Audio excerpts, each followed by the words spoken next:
If every government in the world owes trillions of dollars, who is the collector? Could there really be someone or something pulling the strings behind $300 trillion in global debt? The truth about where this money actually goes and why the idea of paying it back might be a myth will completely shift how you see the global economy. The global web of borrowing and lending. Imagine this. Every country on Earth owes money, yet the circle of creditors and debtors doesn't follow the obvious rules. Instead, the answer to who's lending all this money will definitely surprise you.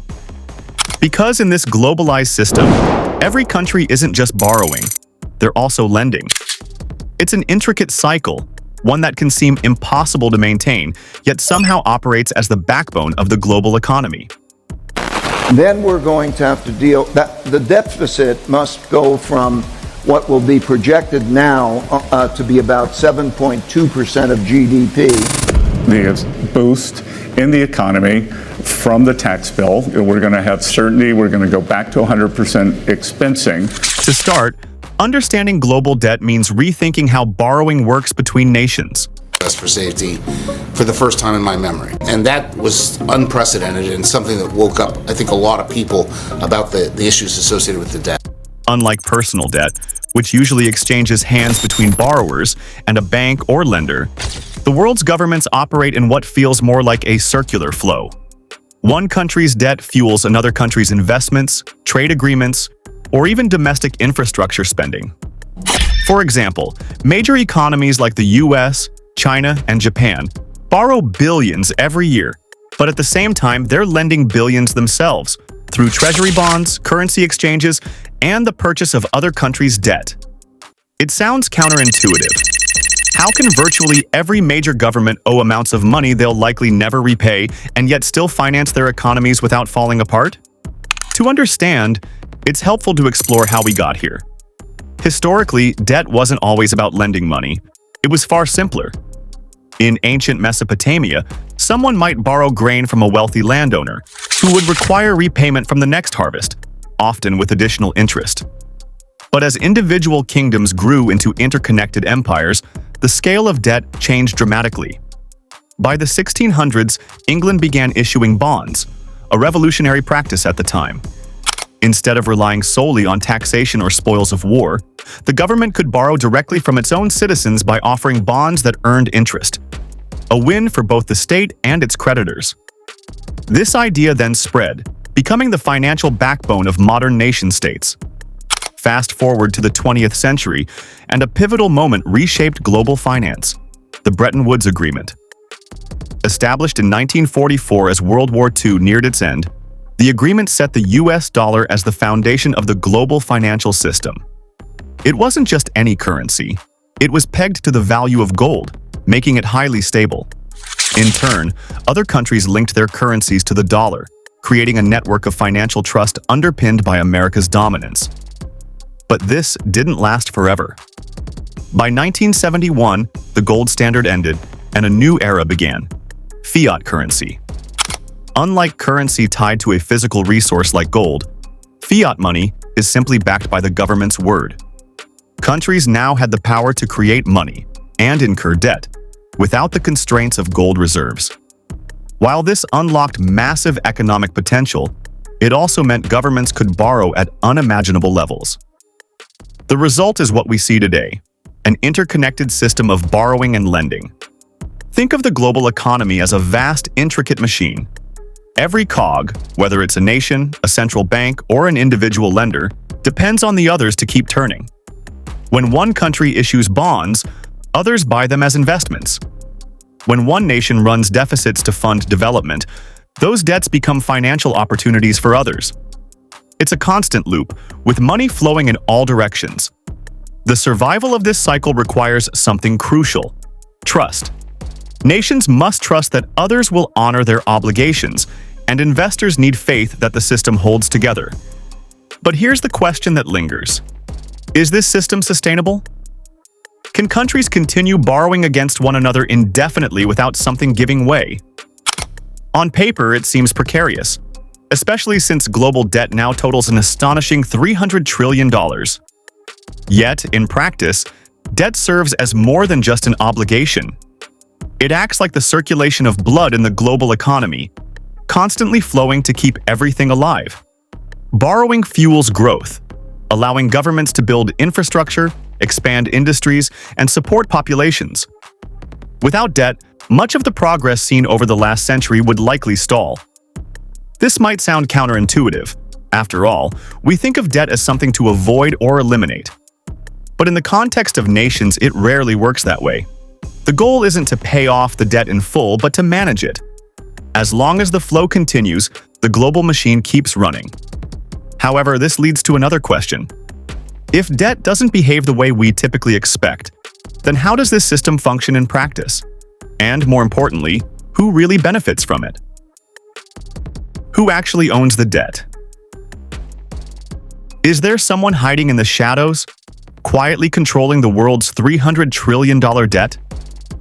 The answer is not only unexpected, but also surprisingly close to home. Because the strange reality is this: a huge portion of global debt isn't owed to mysterious outsiders or even rival nations. Instead, countries often owe most of their debt to their own citizens, through a system that's not nearly as secretive as it might first seem. Let's take the United States as an example. When people hear about America's towering national debt, which now exceeds $33 trillion, they tend to picture international creditors holding all the cards. But here's the twist. Over 70% of the US debt isn't owned by foreign powers. It's actually held domestically. Everyday Americans, their institutions, and even their retirement accounts hold the bulk of it. And while that might seem counterintuitive, it's a crucial part of how modern economies operate. Here's how the process works. When the government needs money, whether it's to fund roads, education, or defense, it issues treasury bonds, notes, or bills. These are essentially promises to repay borrowed money with interest over a specified period of time. But who buys these bonds? The answer is wide-ranging. Banks, pension funds, insurance companies, and even individual investors. In many ways, they're financing the very government services that benefit them. Let's bring this closer to home with a practical example. Consider your bank account. When you deposit money into a savings account, that money doesn't just sit idle. Banks put those funds to work by reinvesting in things like government bonds. In return, banks earn steady, predictable interest payments, which help them grow their business and serve account holders. Meanwhile, the government uses that money to build schools, repair highways, and pay public employees. That same cycle extends to pension funds, which also use portions of their investments in government debt to generate reliable returns. In essence, as an individual saver or retiree, the money you've tucked away could be directly funding government operations and ultimately coming back to you in the form of interest, infrastructure, or public services. But while most U.S. debt is held domestically, about 30% still rests in foreign hands. And this is where things get even more interconnected. Countries like China, Japan, and European nations collectively own trillions in U.S. government bonds. This isn't just about trust in America's economy. It's also a practical way for these nations to safeguard their wealth. When a country builds up large surpluses of U.S. dollars, as China has from exporting goods, investing some of that surplus in U.S. bonds allows it to earn guaranteed returns rather than letting those dollars sit idle. At the same time, these bonds enable the United States to fund its expansive budget. It's a mutually beneficial arrangement, but one that also demonstrates the deeply connected, and sometimes uneasy, nature of the global economy. It's important to understand that this system isn't unique to the United States. Nearly every nation participates in this borrowing-lending cycle. Take Japan, for instance. It holds the highest national debt to GDP ratio in the world, far exceeding 250%. Yet over 90% of Japan's debt is locally owned by Japanese citizens, banks, and corporations. Like the US, this setup allows Japan to essentially owe itself money, creating stability within its financial system while still supporting its governmental needs. Similarly, in countries like the UK and Germany, domestic ownership of national debt provides a measure of immunity from shocks that external creditors might bring. On the surface, this shared system of domestic and international lending appears to foster stability. Recycling money within a nation's borders ties citizens directly to their government's financial health, while foreign ownership reflects global confidence in each other's economies.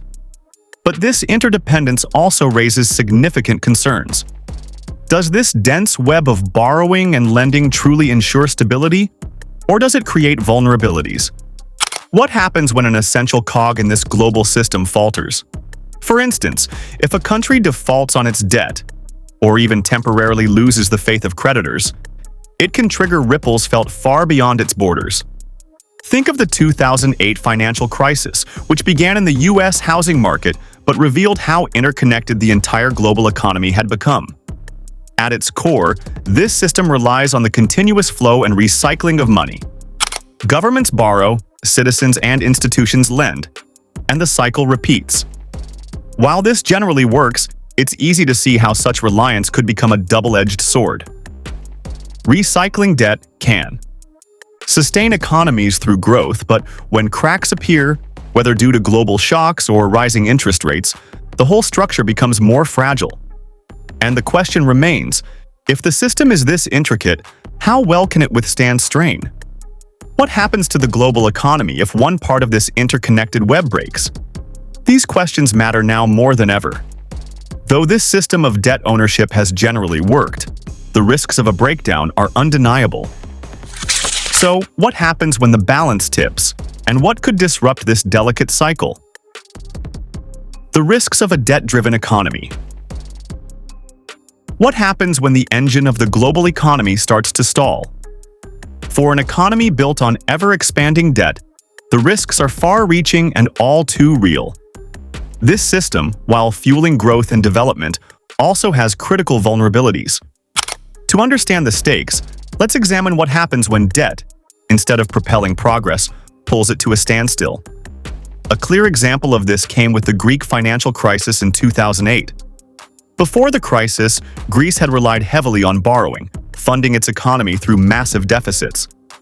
But as the global financial market destabilized, investors lost faith in Greek bonds, labeling them too risky to buy. With borrowing suddenly cut off, the Greek government was trapped. They couldn't fund basic operations, and the consequences were immediate and devastating. Wages in the public sector were slashed by 30%. 1 in 4 government workers lost their jobs, and the country's GDP plunged by a staggering 25%. Entire segments of the population were thrown into poverty as austerity measures hit. This collapse didn't just cripple Greece, it sent tremors across Europe, revealing the dangers of heavy dependence on debt to fund national economies. Once the confidence that upholds the cycle breaks, the fallout can be both severe and far-reaching. Today, rising interest rates have become a renewed concern. When governments borrow money, they pay interest on their debt, just like anyone taking out a loan would. In a low-interest environment, this expense is manageable. But when rates climb, the cost of servicing existing debt balloons. This forces governments to divert larger and larger portions of their budgets to interest payments, leaving less money for other priorities. Public services like education, healthcare, and infrastructure development end up suffering. These are the areas that drive long-term growth, and cutting investment in them not only slows progress but also reduces immediate quality of life. Picture a nation spending more to pay off its loans than on fixing its schools or repairing its roads. This is the hidden cost of higher interest payments. Inflation is another critical risk tied to debt management, and the consequences can spiral out of control quickly. When debt becomes overwhelming, governments sometimes resort to printing more money to meet their obligations. On the surface, this might seem like a simple fix. Create more currency, pay off debts, and keep the economy moving. But flooding the economy with money reduces the value of each unit. Prices rise, savings lose value, and people's purchasing power erodes. For a stark illustration, look at Venezuela in the late 2010s. The government printed so much money to cover debts and expenses that the economy entered hyperinflation. Prices doubled within weeks, and once ordinary items like bread became unaffordable. Personal savings were wiped out, and the nation's currency became all but worthless. Inflation of this magnitude destroys economies from the inside out, leaving millions worse off in its wake. The situation is even more precarious for developing nations, particularly those that borrow heavily in foreign currencies like the US dollar. These loans may seem appealing at first. They often come with lower interest rates, but they carry significant hidden dangers. If a developing nation's local currency weakens against the dollar, the cost of repaying that debt skyrockets. In effect, they owe more and more every time their currency loses value. This creates a vicious cycle. As repayment pressures increase, investors begin to doubt the country's stability, driving up borrowing costs even further.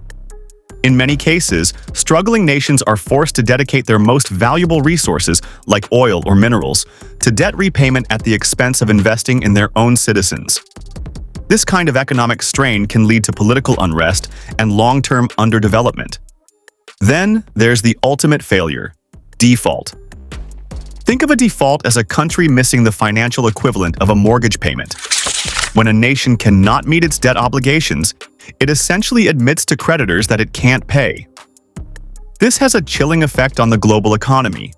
Investors lose confidence, currencies crash, and the government faces the massive challenge of trying to fund its basic operations without any outside help. No one wants to lend to a country that's already failed to pay back its debts.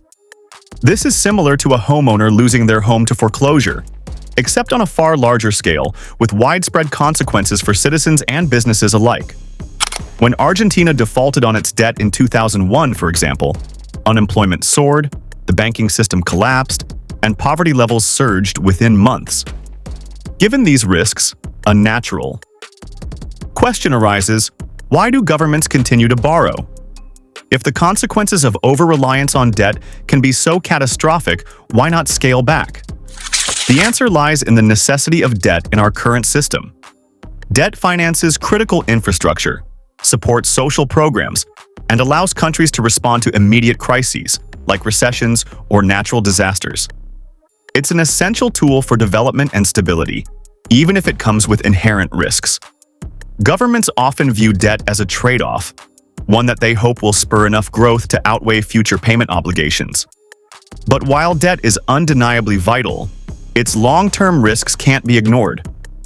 So what measures can nations take to sustain growth without endangering their economies? Some seek alternatives: safe havens like gold, which historically offer protection against inflation and currency crises. Could these options offer more security in an uncertain system? Or are they merely temporary fixes to a problem that only grows bigger over time? Gold and the search for stability. When trust in paper money weakens, people often look for something unshakable. And for over 5,000 years, that something has been gold. This metal has a unique place in our collective memory, not just as a symbol of wealth, but as a dependable refuge in times of economic uncertainty. Today, as global debt rises to historic levels and financial anxieties grow, gold is once again stepping into the spotlight. The year 2025 has already seen a remarkable trend: record-breaking investments in gold. With traditional financial systems under mounting scrutiny, investors are seeking safety. Gold has surged nearly 28% this year, underscoring its popularity. Meanwhile, the US dollar has taken a hit, trading at a 3-year low and losing about 9% of its value. These movements hint at underlying distrust in fiat currencies, which are dependent on government policy and central bank decisions. As worries over inflation, rising debt, and monetary instability persist, gold offers something money can't: intrinsic value that can't be manipulated or printed into oblivion. Gold's timeless appeal lies in its unique qualities. Unlike paper money, it's not tied to a government's fiscal health. Central banks can't erode its value by flooding the market with it, nor can political instability undermine its worth. Its rarity and universal recognition have cemented it as a reliable store of value, particularly during economic crises. Historically, when nations falter, gold remains. Whether it's inflation eating away at savings, currency devaluations, or fears of a market collapse, gold has repeatedly served as a financial anchor. It's as if the metal operates outside the chaos of the modern economy, untouched by collapsing banks or spiraling debt ceilings. This isn't just theoretical. Investors today have tangible ways to secure their wealth through exposure to gold markets. Take Gold Mining Incorporate, GLDG. Companies like this provide a way to invest in gold indirectly while benefiting from its performance. GLDG, for instance, has a wide portfolio of gold and copper assets across multiple countries.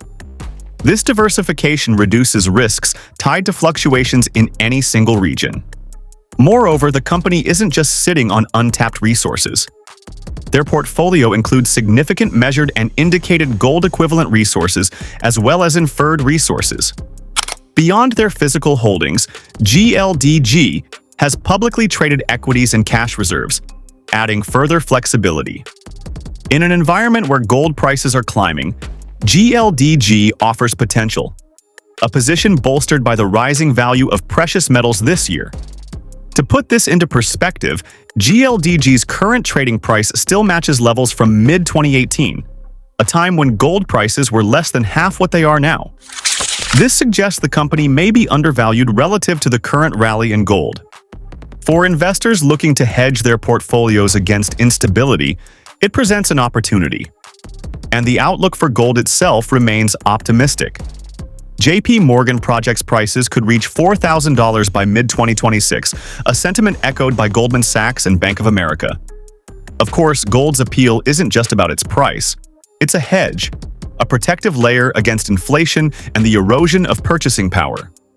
During times of uncertainty, gold tends to retain or even grow its value, unlike fiat currencies which lose worth as governments print more money. It offers security, not through promises or policies, but through its unyielding intrinsic worth. This makes it especially useful for portfolio diversification. Rather than depending entirely on stocks, bonds, or even cash, gold adds a layer of protection against economic turbulence. The growing interest in gold is also reflected in related assets, like silver and mining stocks.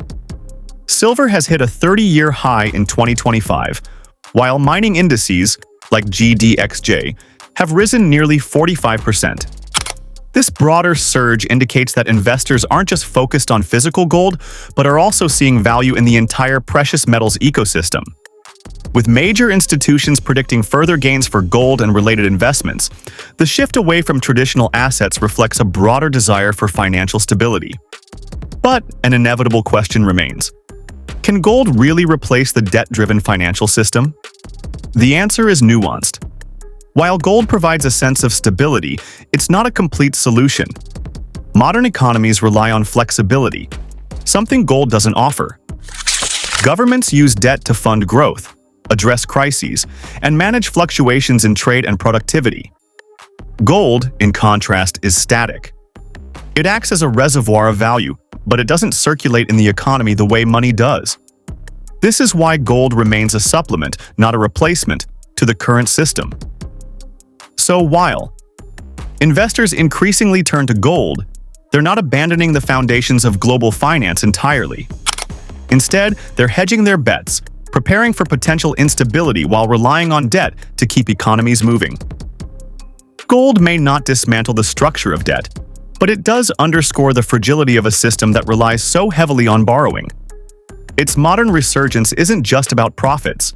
It's a reflection of doubt and a search for safety amidst the ever-growing risks of a debt-driven economy. Debt isn't just money owed, it's the lifeblood of the global economy. It fuels the roads we drive on, the hospitals we rely on, and the innovations that shape our future. This $300 trillion web of borrowing and lending sustains not just individual nations but global interdependence itself. Yet, as powerful as it is, debt is not without risk.